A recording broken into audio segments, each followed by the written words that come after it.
Thank you for being here. I know, those of us from outside of California look with a great deal of sympathy toward conservatives here. You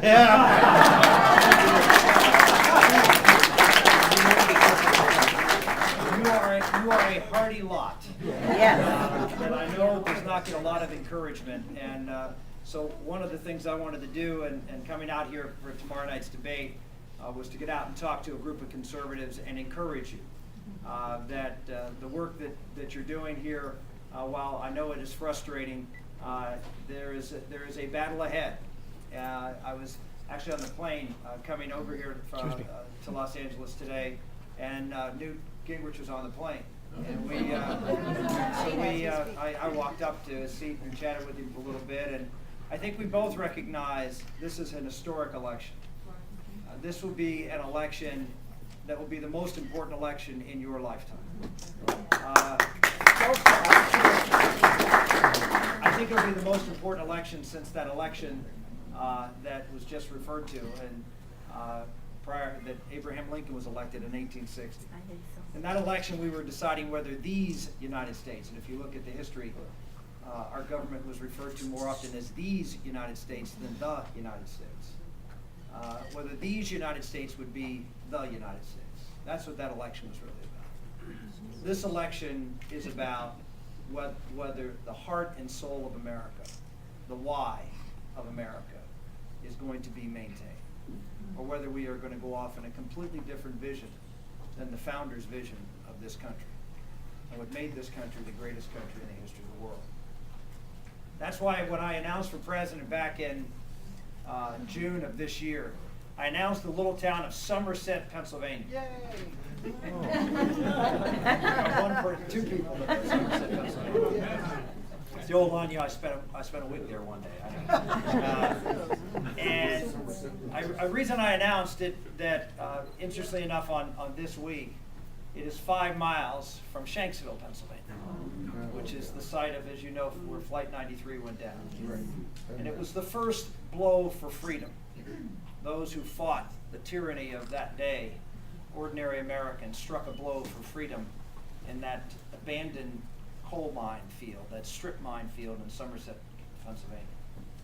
About 20 miles north of there, they don't have strip mines, they have deep mines, all coal mines. And in 1927, my grandfather came from Italy to those coal fields in northern Somerset County. And he came because he had just fought in World War I and was now living in northern Italy, and actually had a very good job working on a mail train, and life was actually pretty good for him. His family, he had two children, I guess by 1927, 3 children. And he decided to leave Italy, leave his family, leave one of the most beautiful little towns I've ever visited, up in the Tyrolean northern part of Italy. And he came to the coal fields of western Pennsylvania. And I would ask him growing up as a kid why he would go and work in these coal fields, and he did until he was 72 years old. He mined coal in the deep mines for 30 years. And I would ask him why he did that, why he left this beautiful little town and all of his family. And he would always answer with the same one-word answer: freedom. He valued freedom more than anything else. He didn't want his children to grow up in Mussolini's Italy, where the state was going to tell him what to do and how to do it. His children were at that time marching in with brown shirts, that Mussolini's Youth Corps. And he said, that is not what I want for my children. And so he went to this little company town, and as I said, mined coal, and dug his way for freedom for me. So Somerset County represented not just the freedom of those who fought in this most recent war, but what my ancestors fought for, and what your ancestors collectively fought for our country, but individually fought for you, so that they could leave this country better, freer for the next generation. That's the duty of all of us. It's the duty of every generation of Americans, is to leave this country better than they found it. This country is a truly exceptional country. And ladies and gentlemen, we have a president who does not believe that. When the President of the United States was asked, "Do you believe in American exceptionalism?" his response was, "I believe in American exceptionalism like the Greeks believe in Greek exceptionalism and the Brits believe in British exceptionalism." President Obama, you do not understand America if you can answer a question. That's right.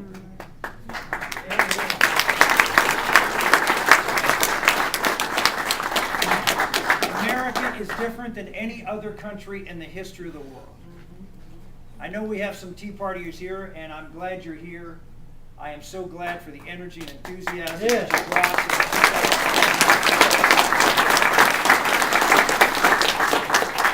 There would be no doubt that we wouldn't have the majority in the House. We wouldn't have picked up the seats in the Senate had it not been for the valiant effort of many folks in the Tea Party movement across this country.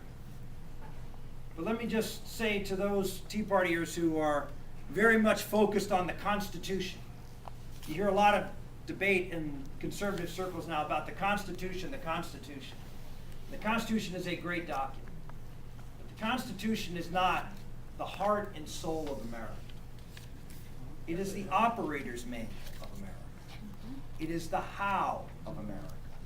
It is not the why of America. It is not who we are. It's how we are to live. Obviously very important. But the why of America is in that other document, that 407 years ago document, the Declaration of Independence. That is the soul of America that Lincoln referred to in the opening lines of that address. And he referred to the phrase that we all know before, as the previous speaker said, before they taught us different things in school like they do now. But the line in the Declaration was something that every child had to memorize. We hold these truths to be self-evident, that all men are created equal and endowed by their Creator with certain unalienable rights, among them life, liberty, and the pursuit of happiness. That is the soul of America. When you hear about American exceptionalism, that is what they're talking about. Why is that exceptional? Because prior to that moment in history, in July of 1776, no other country had ever established itself with the idea that rights came from God to each and every person equally. No country had even conceived.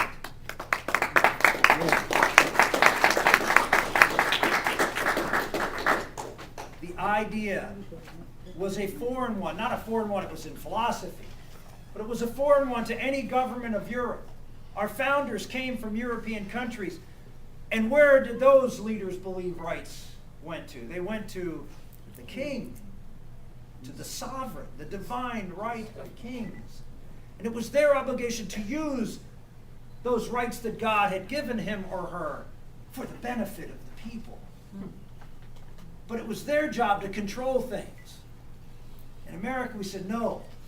These people who are now ridiculed by many folks on the American left were the elite of society. And yet they were willing to give rights to all in society. Not originally all, but certainly in the Declaration all. It didn't work out that way initially in the Constitution, but in the Declaration it was all.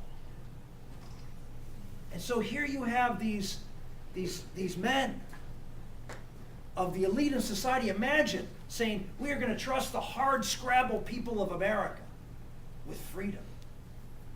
Quite a leap of faith.